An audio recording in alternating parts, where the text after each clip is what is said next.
Doctor ইউনূসের সমস্ত গ্রামীণ ব্যাংকের অর্থ ক্লোজ করা হোক, ক্লোজ করা হোক। সরকার তারেক রহমানকে বলছি, ডক্টর ইউনূসের সমস্ত গ্রামীণ ব্যাংকের সকল ব্রাঞ্চ বন্ধ করা হোক, গরিবের রক্ত চোষা। আর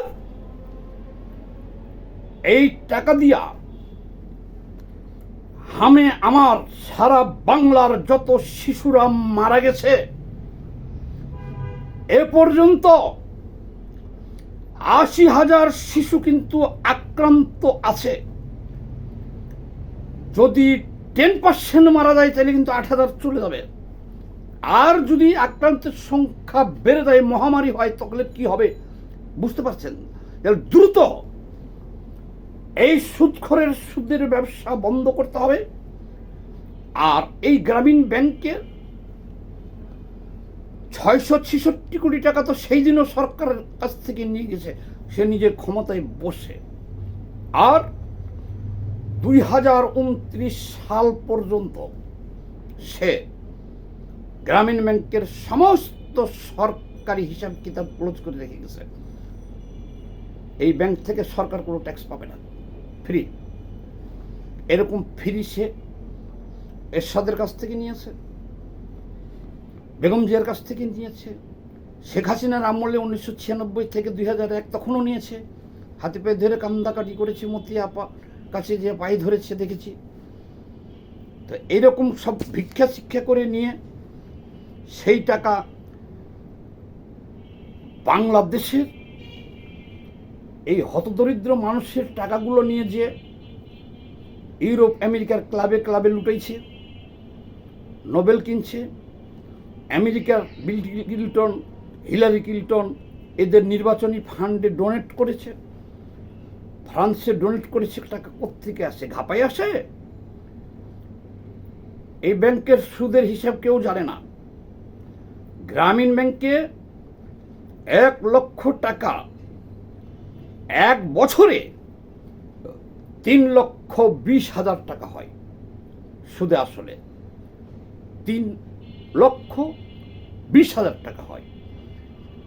আষ্টে পৃষ্ঠে বাঁধে ফেলেছে এই বাংলাদেশের ভিখারি গরিব মানুষগুলোকে, যারা পালাইতেও পারে না, ১ টাকা মাপও পায় না। আত্মহত্যা করলেও মাপ নেই, স্বামী স্ত্রী তালাক হয়ে গেলেও মাপ নেই।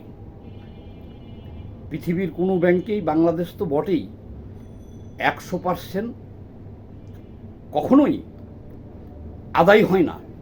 ১০০% কি হয় না? টাকা আদায় হয় না। কিন্তু এই গ্রামীণ ব্যাংকের টাকা সুদে আসলে ১০০% শুধুমাত্র আদায় হয়। যেহেতু ডক্টর ইউনূসের স্বজনপ্রীতি, দুর্নীতি, লুটপাট, অযোগ্যতার কারণে মহামারী আকার ধারণ করেছে। দেখেন, এই লোকটা খালি গরিবকেই মারে। হামে যে শিশুগুলা মারা যেতেছে, দেখেন তো, একটা উচ্চবিত্ত ঘরের ছেলে আছে, যে শিশুটাই মারা যেতেছে ছেঁড়া কাপড় পরে তার মা বাবা লুঙ্গি পরে লাশটা কোলে করে নিয়ে বাইরে হইতেছে মেডিকেল থেকে। দেখছেন অবস্থাটা? নিম্ন মধ্যবিত্ত আর দরিদ্র মানুষগুলা কে আবার সে খেয়ে দিল। কাজেই এই ক্ষতিপূরণ ডক্টর ইউনূসকে দিতে হবে। এই ক্ষতিপূরণ ডক্টর ইউনূস কিভাবে দেবে? তারেক রহমান, এখনো সময় আছে, ওরে আটকান। ও যে কোনো মুহূর্তে পালিয়ে যাবে, ওকে আমেরিকা গ্রেপ্তার করে নিয়ে যাবে। কিভাবে নিয়ে যাবে? একটা মামলা দেখাবে, ডক্টর ইউনূস ফোন দিবে যে আমার বাচ্চা, ওখান থেকে পেন্টাগন এসে তাকে গ্রেপ্তার করে হ্যান্ডকাপ লাগিয়ে নিয়ে যাবে, যে নিরাপদে পার করে দিবে, ওখানে কিছুদিন পর ছেড়ে দেবে। ওকে আটকান। ওর বিরুদ্ধে এই বাংলার জনগণের ডক্টর ইউনূসের এবং ডক্টর ইউনূসের যে গং ছিল, আলী রিয়াজ কোথায়, আরো যারা আছে ছিল তার সাঙ্গপাঙ্গ, তার গৃহকর্মী মর্মী সবটিকে নিয়েই তো ও বসছিল। তাদের বলছি ডক্টর ইউনূসকে আটকে গ্রামীণ ব্যাংক লক করেন, অন্তত 666 কোটি টাকা আগে সরকারের ঘরে যাবে, এক নাম্বার 2, আরো 12,500 কোটি টাকা শ্রমিকদের পাওনা দায় নাই, তারা মামলা করেছিল, ও ক্ষমতায় এসে সেসব মামলা উড্ড করছে। আর যেসব শ্রমিকরা চাকরিচ্যুত শ্রমিক আর কি, তারা নিজেরাই পালিয়ে বেড়াইতেছে, তাদের 12,500 কোটি টাকা দিয়ে দেন। আর বাকি সমস্ত টাকা দিয়ে দ্রুত যেসব শিশুরা হামে মারা গেছে তাদের ক্ষতিপূরণ দেন। আর দ্রুত বিদেশ থেকে সবাইকে যারা আক্রান্ত আছে, হয় সিঙ্গাপুর থেকে, মালয়েশিয়া থেকে, ইউরোপ থেকে চিকিৎসক নিয়ে আসেন, ভারত থেকে চিকিৎসক নিয়ে আসেন, নিয়ে এসে তাদের চিকিৎসা করান। আর গ্রামীণ ব্যাংক চিরতরে বন্ধ। এবার ডক্টর ইউনূসের বিচার শুরু হবে জনতার আদালতে। দেখেন, আমরা বাংলাদেশের কমিউনিস্ট পার্টি মার্চবাগে আগামী 24 তারিখে, এই যে আগামী 24 তারিখে সারা বাংলাদেশে আমরা সমাবেশ দেখেছি। ডক্টর ইউনূসের গ্রেপ্তারের দাবি প্রত্যেক জেলা, উপজেলা, বিভাগীয় শহর এবং ঢাকায় ডক্টর ইউনূসের গ্রেপ্তারের দাবিতে। কেন? এই দেখেন,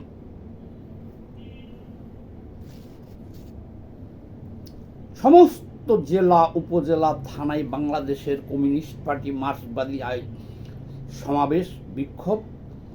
আর ঢাকায় হবে প্রেস ক্লাব, পল্টন এলাকা জুড়ে লালে লাল ফ্ল্যাগ দিয়ে। শেষে স্বরাষ্ট্রমন্ত্রী সালাউদ্দিন সাহেবের কাছে, সালাউদ্দিন ভাইয়ের কাছে এই যে স্মারকলিপি ড্রাফট হচ্ছে, এটা দেওয়া হবে তাকে গ্রেপ্তারের দাবিতে। কেন বলতে পারেন?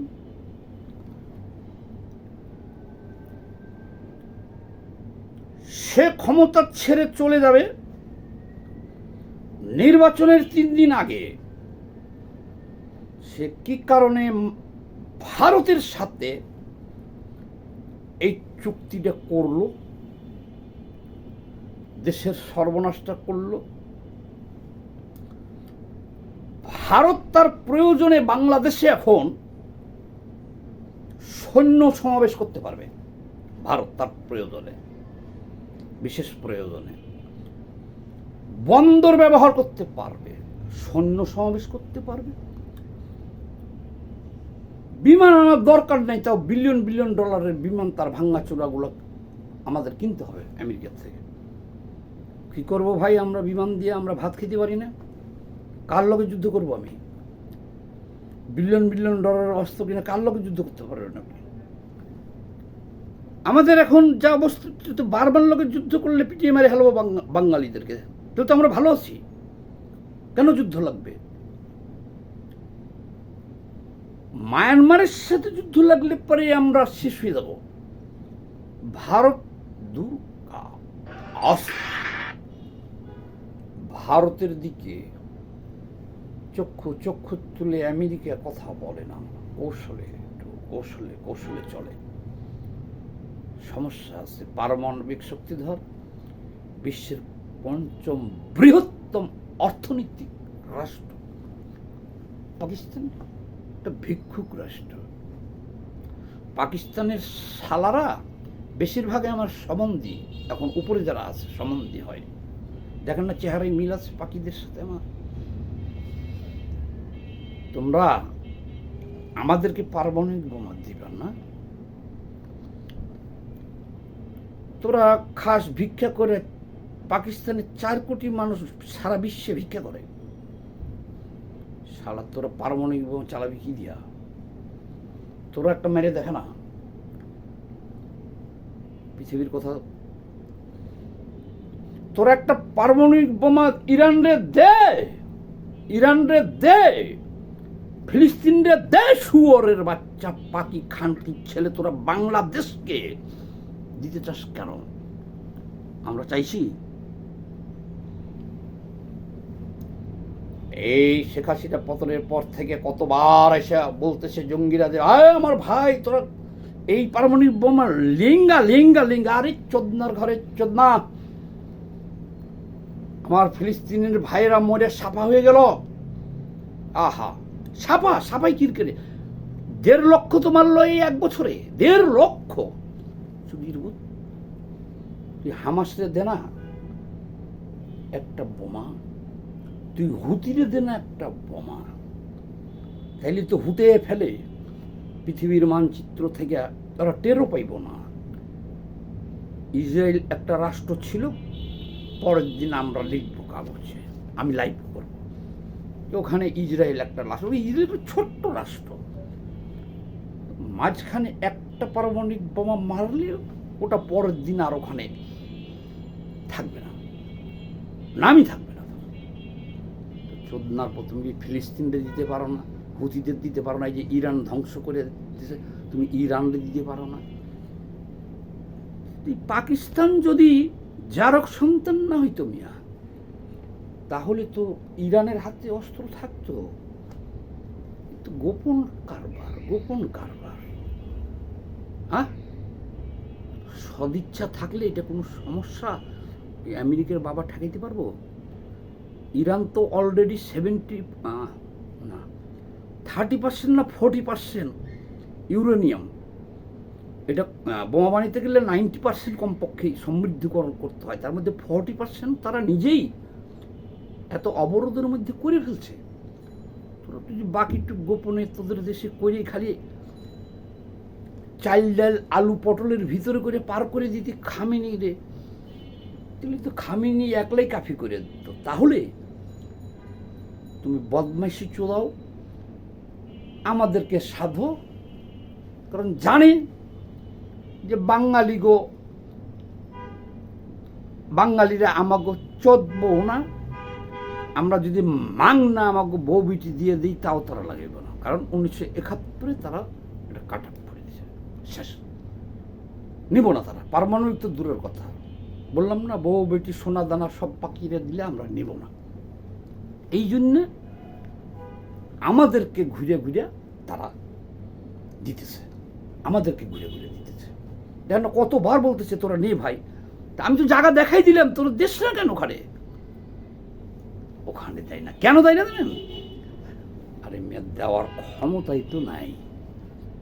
ওরা কিছু পারমাণবিক ইউরেনিয়াম সমৃদ্ধকরণ করে রাখছে, যদি দুর্ভাগ্যবশত ভারত কখনো ঢুকে পড়ে ওইটুক দিয়ে কোনো রকম ভাঙাচুরা এয়ারক্রাফটগুলাই, এই যে তার আছে না, এই তার বাইন্ধে রাখছে, কোনো রকম ভারতের মধ্যে 2-3টা ফালাই দিবই।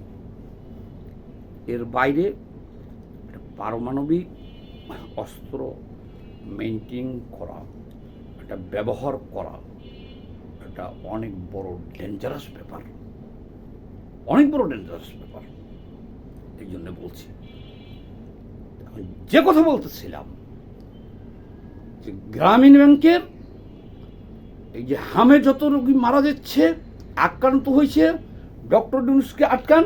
আর ওই যে চুক্তিটা ডক্টর ইউনূস করেছে, দেশের সর্বনাশ করেছে, ক্ষমতা থেকে চলে যাওয়ার 3 দিন আগে তার চুক্তি করার কি দরকার? আমরা লং মার্চ নিয়ে আসি চট্টগ্রামে, শেখ হাসিনার রায়ের ফাঁসির রায় যেদিনকে হবে এখানে সমগ্র জাতি আমরা তাকাই রয়েছি কোর্টের দিকে, ট্রাইব্যুনালের দিকে, আর ও ওইদিকে বন্দর দিয়ে দিছে, এই নারায়ণগঞ্জের পানগা বন্দর আর ওই চট্টগ্রামে একটা টার্মিনাল দিয়ে দিচ্ছে। আবার ক্ষমতায় যাওয়া 72 ঘন্টা আগে সে এই চুক্তিটা করে দিল। এটা কি তোর বাপের দেশ? ডক্টর ইউনূস কি মনে করতেছে যে সে পালিয়ে পারবে? খালি ঈদ বাইদে গেছো দেখা 24 তারিখ সারা জেলা উপজেলার মানুষকে জানান দেওয়ার জন্য সমাবেশ, বিক্ষোভ, মিছিল, স্মারকলিপি। ঈদের পরে সারা দেশ থেকে লং মার্চ ডক্টর ইউনূসের বাসা অভিমুখে, যেখানে ও এসএসএফ নিয়ে রাখছে। শেখ হাসিনার গণভবনেও তো ভীষণ কায়দার অস্ত্রশস্ত্র ছিল, ও তো সামান্য কয়েকজন লোক নিয়ে রাখছে। সারা বাংলাদেশ থেকে, কারণ এই সরকার তো করে নাই চুক্তি, তারেক রহমানের সরকার তো করে নাই। চুক্তি করছে কে? এই যে হামে লোক মরতেছে, ঘটনা ঘটাইছে কে? টাকাগুলো সব মেরে দিয়েছে, হামের টিকা কিনেন না কে? ডক্টর ইউনূস। এই বাচ্চাগুলো মারা যেতেছে, দেশে মহামারী। তাইলে ধরতে হবে কোথায় আমরা জানি না? আমরা জানি, যেন স্মারকলিপি তো লিখছি। ঈদের পরে সারা দেশ থেকে আমরা কমরেডদের ডাক দিব, ওখানে লেখাই থাকবে ডক্টর ইউনূসের গৃহ অভিমুখে লং মার্চ।